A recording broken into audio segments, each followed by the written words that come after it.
I'm installing my wiring harness, and I was reading the instructions, which all good people should do, and it talked about removing the dash.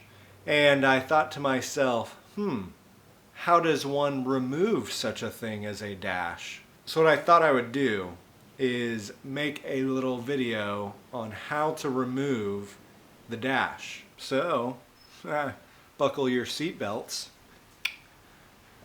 and let's go for a ride.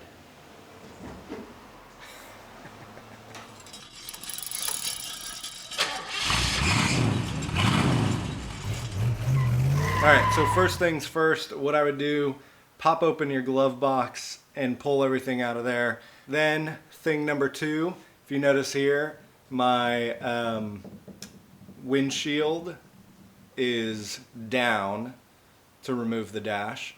So what I would do is I would get into your engine compartment and actually remove the heater control levers. There's one heater control valve, heater control thing, and you gotta pop that off of one of the hoses in there so that when you're pulling the dash out, those can come with them.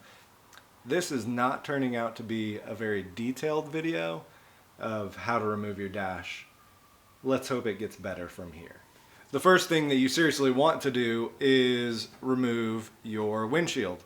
To do this, go ahead and, if your top is still on, the top of your Bronco, go ahead and remove the bolts along the top of the windshield to get your windshield free up there. Then, if you still at this point have your wiper cover on, remove your wiper cover. I never put this thing on, but I put it on for this video so that I could show you what it's like to remove a wiper cover. Once you get the wiper cover out of the way, go ahead and disconnect these wires. They go to the wipers and maybe the dome light, and they travel up through the windshield.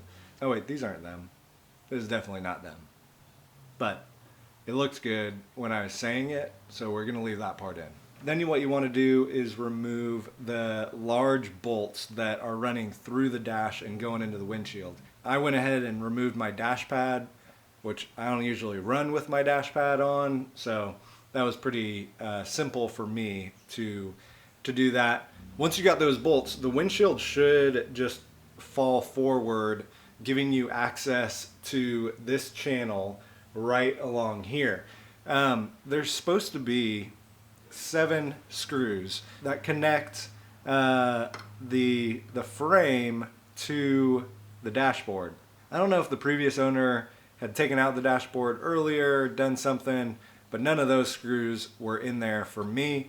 So I have no idea how difficult it is to get those, but I'm guessing because he didn't put them back in, it's probably pretty hard. So good luck with that.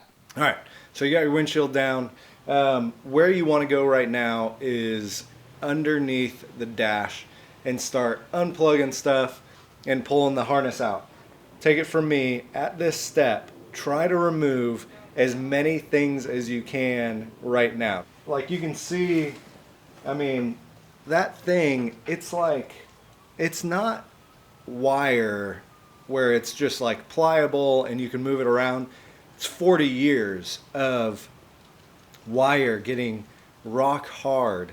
And so what you want to do, the biggest thing that you want to do is pull the wire loom out of the little channel that goes in the bottom of the dash, and then pull out as many of the connections as you possibly can. If I were to do it again, I would spend some time crawling under here and actually like pull the stuff out the right way. Well, now it's time to take this bad boy out of there. I'm just going to say my steering wheel is probably not the best example of how to remove a good steering wheel because it's in pretty poor condition, but this can at least give you somewhat of an idea of how to remove the steering wheel. So start by removing the horn. Then remove the 15/16 bolt. Then using a steering wheel puller, actually pull the steering wheel off. Then what you're going to do is remove the turn signal lever. You can just actually unscrew that. And then inside there are 4 screws that you want to pull out.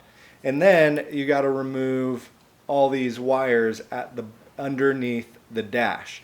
So go underneath the dash, disconnect the horseshoe connector. I actually broke mine to get it apart, so don't do that. Pull the wires out by removing first the red tab, then pull each wire out individually by pressing down on the tab. Take your time doing it. Don't just start ripping them out, especially if you want to put this back together. You don't want to have to buy a new one of these. So it's pretty easy. You just push the tab and you pull the wire out, and it comes out all nice and pretty like so.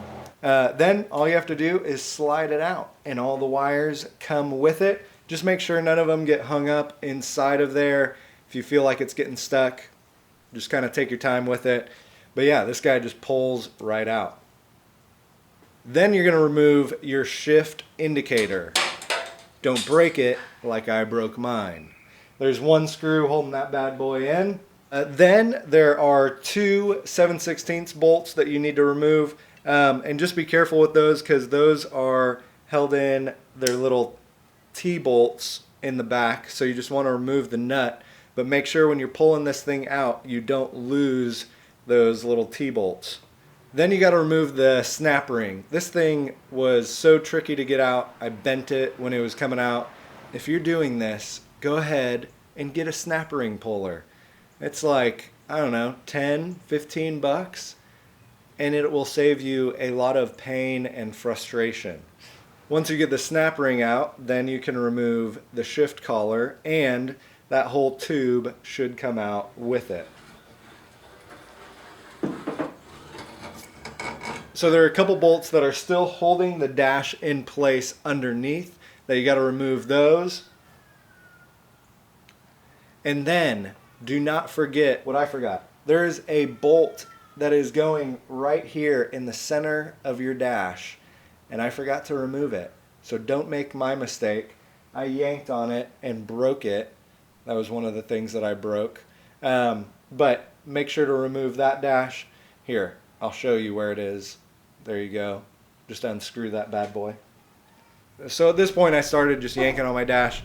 Again, I wish I had disconnected everything because screws and parts were falling out and things were like crunching under there as I was yanking up on it. But I got it free, and then I started going back through and removing all the connectors and stuff like that. But it's hard to see, but the headlight switch actually just pulls straight down. The ignition switch pulls straight back, but first you got to remove, there's a little threaded nut on the end of that you actually have to remove. But once you get all those connectors and everything out, you are free. It's done. You can pull that dash out. I pulled it up over my shifter, and it worked pretty good. So here it is in all its glory. This is the back side of the dash. You can see this is the ignition switch and the threaded bolt. This is the headlight switch. The connector just pulls straight out. These are the 3 heater control switches. So 2 of them are actually in the inside the dash that you have to disconnect from the heater itself, and this one goes through the firewall into the engine compartment.